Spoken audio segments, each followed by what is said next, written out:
The battle box. I did NATO. AUKUS check. I did Five Eyes. Israel has a right to defend itself. So cute, my little Hasanito. Biden also made a final UN address. Mr. Genocide Dare himself. Being president has been the honor of my life. In his final UN address, he talks about defending Ukraine and how he did NATO and all this fun stuff. You know, it's a laughable prospect from Biden, considering that he is doing the exact opposite of defending Ukraine in defending Israel. So let's hear what he had to say. We also need to uphold our principles as we seek to responsibly manage the competition with China so it does not veer into conflict. We stand ready to cooperate on urgent challenges for the good of our people and the people everywhere. We recently resumed cooperation with China to stop the flow of deadly synthetic narcotics. I appreciate the collaboration. It matters for the people of my country and many others around the world. On matters of conviction, the United States is unabashed, pushing back against unfair economic competition, against military coercion of other nations in the South China Sea, and maintaining peace and stability across the Taiwan Straits, and protecting our most advanced technologies so they cannot be used against us or any of our partners. At the same time, we're going to continue to strengthen our network of alliances and partnerships across the Indo-Pacific. These partnerships are not against any nation. They're building blocks for a free, open, secure, and peaceful Indo-Pacific. We're also working to bring greater measure of peace and stability to the Middle East. The world must not flinch from the horrors of October 7th. Any country would have the right and responsibility to ensure that such an attack can never happen again. Thousands of armed Hamas terrorists invaded a sovereign state, slaughtering and massacring more than 1,200 people, including 46 Americans, in their homes. We did NATO. We did NATO. Israel has a right to defend NATO. Hamas, Jack, look alive. 40 babies, Israel. I mean, Hamas. And at a music festival. Despicable acts of sexual violence. Yeah, 250 innocents taken hostage. I saw the babies lit on fire with kerosene, Jack. I saw the beheaded babies, decapitated babies. NATO, mass rapes. I've met with the families of those hostages. I've grieved with them. They're going through hell. Innocent civilians in Gaza are also going through hell. Thousands and thousands kills, including aid workers. Yeah, who's putting them through hell, big dog? What's that about, dude? Who's doing that?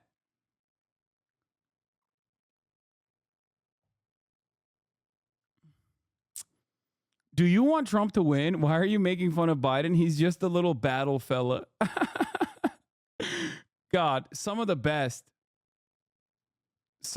lines came from his the end of his career, dude. Battle fellas. The battle box.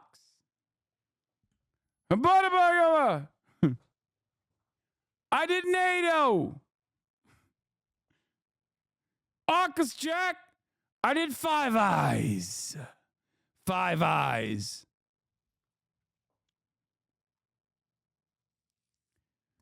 Israel has a right to defend itself, and I for sure will not stand idly by. I'll watch him kill every baby in Palestine. I'd never say Palestine. Never mind. Too many families dislocated, crowding in the We beat Medicare. tents, facing a Tomorrow I'm going to do 9/11. dire humanitarian situation. They didn't ask for this war that Hamas started. I put forward with Qatar and Egypt a ceasefire and hostage deal. It's been endorsed by the UN Security Council. Now is the time for the parties to fight. It's so funny because, like, everyone in that room, with the exception of Biden, including the Israeli envoys, by the way, know exactly who's fucking up the bag, okay? Know exactly who's responsible for all the death and destruction. Know exactly who's responsible for fucking up the ceasefire deal. Every single person knows, except for Biden. His brain is broken, so obviously he doesn't fucking know anything. But, you know, we just got to play this song and dance as though, you know, this is a force of, this is a natural disaster. This is a natural disaster that is completely fucking unavoidable. There's nothing we can do about it. Finalizes terms. Bring the hostages home and secure security for Israel and Gaza free of Hamas' grip. Ease the suffering in Gaza and end this war. On October 7th,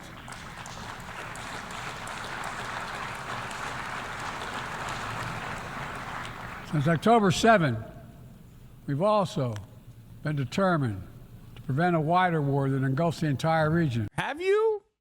Have you been determined to prevent it? Have you? Because I don't think you have, dude. You haven't done a good job at all about that if you have been. I mean, you're either the biggest fucking dumbass on the planet or you're just lying. And I think it's a bit of both. Okay? I think it's a bit of both. He's both a dumbass because his brain is leaking out of his fucking ear, and he also simultaneously is lying.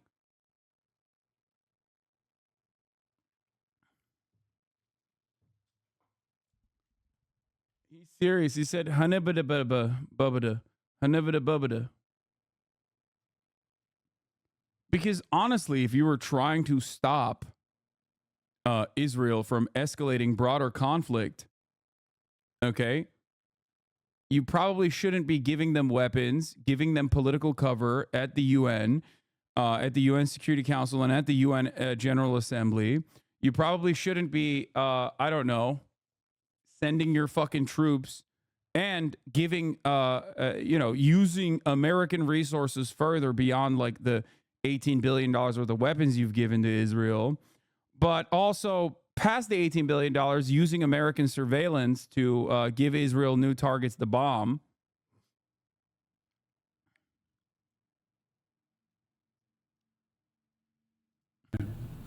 Hezbollah, unprovoked, joined the October 7th attack, launching... Wait, what do we unprovoked? No, that shit was not it was definitely provoked, okay? Rockets into Israel. Almost a year later, too many on each side of the Israeli-Lebanon border remain displaced. A full-scale war is not in anyone's interest. Even if the situation has escalated, a diplomatic solution is still possible. In fact, it remains the only path to lasting security to allow the residents from both countries to return to their homes and the border safely. And that's what we're working tirelessly to achieve. As we look ahead, we must also address the... How would you feel about the U.S. only giving humanitarian aid to both Gaza and Israel? What does that even mean? I want the United States to give Gaza its own Iron Dome, okay? If we're making money, if our only goal in this situation is to make money, give them a fucking Iron Dome, dog. What are we talking about? Equalize the fucking playing field. Give them weapons. Give them an Iron Dome. Let them have sovereignty and defend themselves. Fuck it, you know? This is ironically something that I have advocated for quite a while, by the way. This is not even a new thing that I'm saying now. I've been saying it for fucking years. Give them an Iron Dome. Who cares? Lebanon? Nope. Lebanon gets an Iron Dome too. Give them billions of dollars to build bunkers, you know, shelters from Israeli missiles. Give them billions of dollars and fund their Iron Dome. Iron Dome for everybody. Give Ukraine an Iron Dome. Yeah, everybody gets one. Rise of violence against innocent Palestinians on the West Bank and set the conditions for a better future, including a two-state solution where the world where Israel enjoys security and peace and full recognition and normalized relations with all its neighbors, where Palestinians live in security, dignity, and self-determination in a state of their own.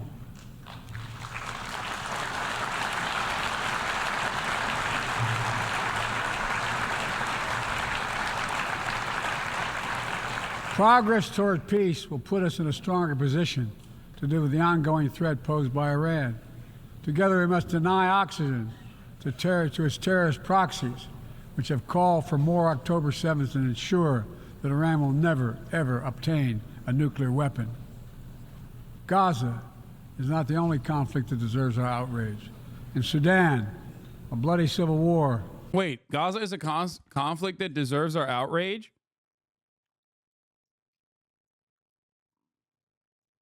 So, like, are you saying that Israel deserves outrage? What's going on? I mean, I have a lot of mind on what Israel deserves. We won't get into that, of course, but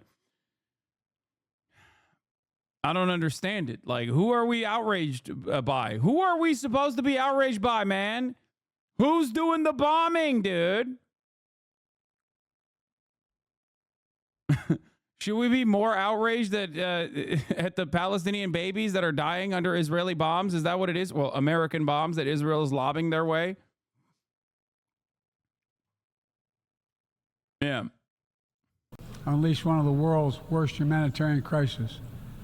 8 million on the brink of famine. Hundreds of thousands already there.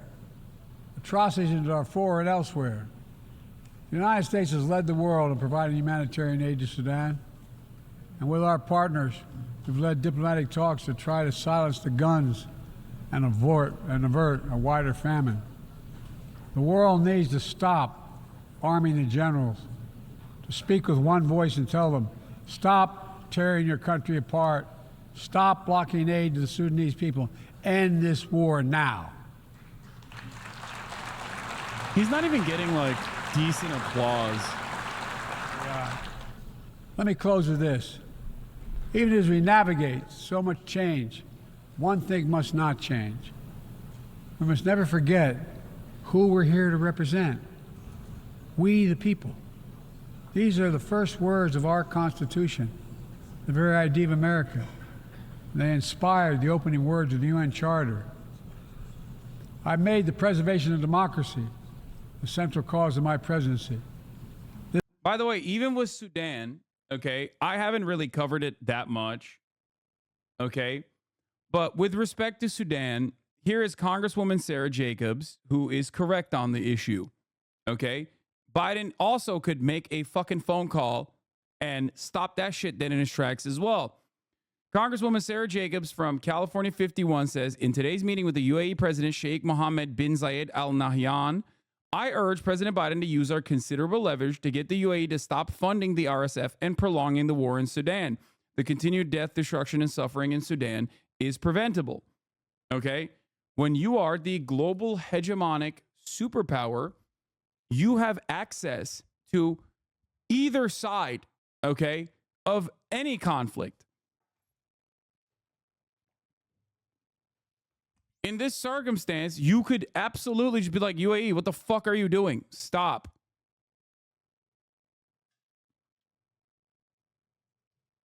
That's it. It's a vassal state. This summer, even then, he could just fucking, do something about it. I faced a decision whether to seek a second term as president. It was a difficult decision. Being president has been the honor of my life. There's so much more I want to get done. As much as I love the job, I love my country more. Why is he acting like he can't do anything about it? He's the literal president. This is also ironically, this is also one of the things that he could unilaterally decide on, okay? Even by making phone calls, okay? This is not something that even requires fucking congressional approval, okay? This aspect of foreign policy is directly in the hands of Joe Biden. He could do this. He could do this on his own. Same with Israel, okay? He could do a lot of things as the president, but like this is one of those instances where he could personally just do whatever the fuck he wants.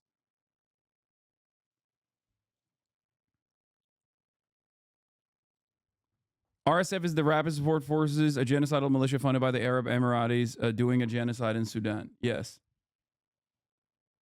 So when he goes, someone's got to do something about Israel. Someone's got to do something about Sudan. It's like, no, dude, that someone is you, okay? People elected you to do something about it, you know? The fuck do you mean? I decided after 50 years of public service, it's time for a new generation of leadership to take my nation forward. My fellow leaders, let us never forget. Which previous president stopped Israel with one phone call? Ronald Reagan. Joe Biden himself stopped Israel in 2021 with one phone call. You know.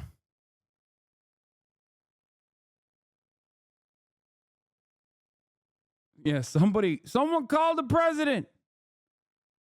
We got to do something. George H.W. Bush.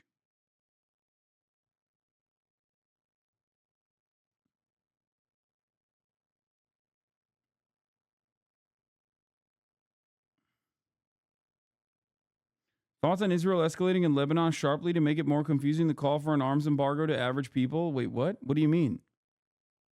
If anything, that should give more cause to an arms embargo argument.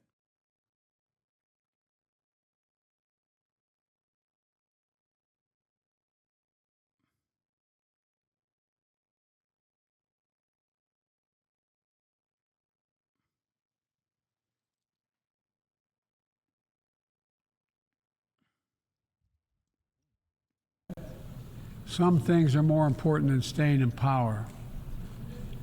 It's your people.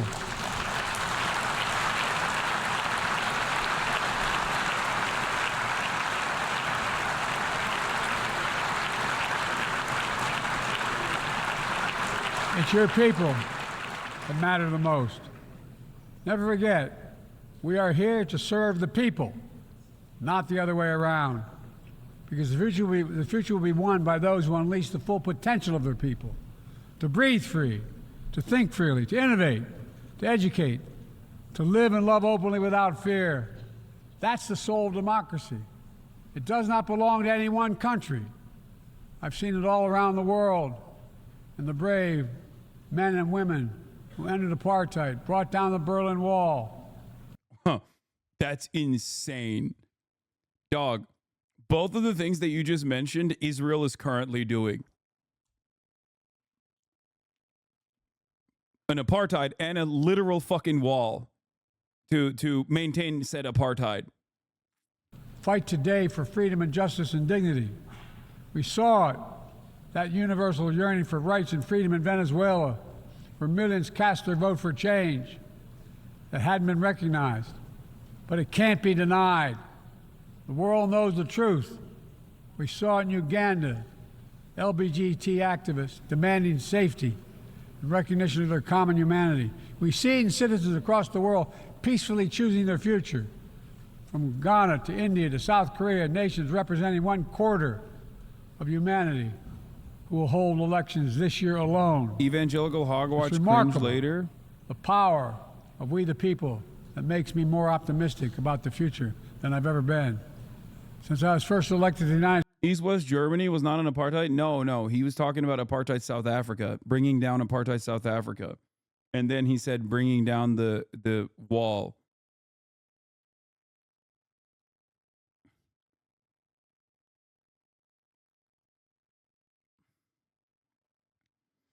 I think one of the funniest flubs from the American State Department was when they immediately recognized the new Venezuelan government, which stopped every other Latin American, and I told you this was going to happen, okay? Remember when the Venezuelan elections took place?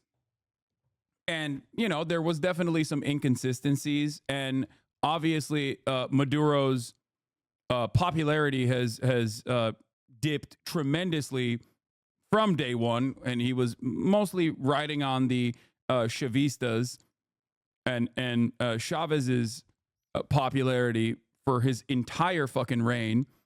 And the moment that the moment that America fucking stepped in and was like, we recognize the new Venezuelan leadership, every other fucking country in the region, every other left-leaning country in the region that previously were like, hold up, let's take a look at the fucking results of this election, okay, immediately went, all right, never mind. Fuck it. Yep, nope, Maduro is the guy. Sorry. And that was because America was like, nope, this is not correct. This is incorrect. Actually, we know Maduro is not the president. We know that he wasn't democratically elected. We recognize the new government. And as soon as that happened, even before Office of Americas,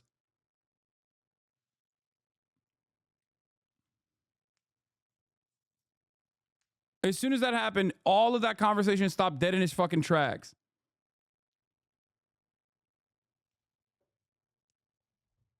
Don't you think Israel likes Lebanon is a bit disrespectful? I think what's disrespectful is coming to a fucking streamer, coming to one of the only fucking internet communities that actively talks about Israel's genocide and hyper focusing on the optics of the way that I title, because, thinking that is a larger issue than the actual issues that I'm speaking on, thinking that this is a valid criticism. That's what's disrespectful, in my opinion, What do you want me to do? There's a limited amount of fucking words and letters that I can use in a Twitch title. Do you think that is disrespectful? Taking away space, time from the actual conversation that we're having so we can focus on your aesthetics-based, optics-based argument?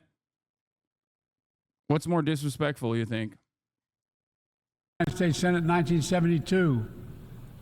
Every age faces its challenges. I saw it as a young man. I see it today. But we are stronger than we think. We're stronger together than alone. And what the people call impossible is just an illusion. Nelson Mandela taught us, and I quote, "It always seems impossible until it's done. It always seems impossible until it's done." My fellow leaders, there is nothing that's beyond our capacity if we work together. Let's work together. God bless you all, and may God protect all those who seek peace. Yeah, he was going to say, may God protect our troops.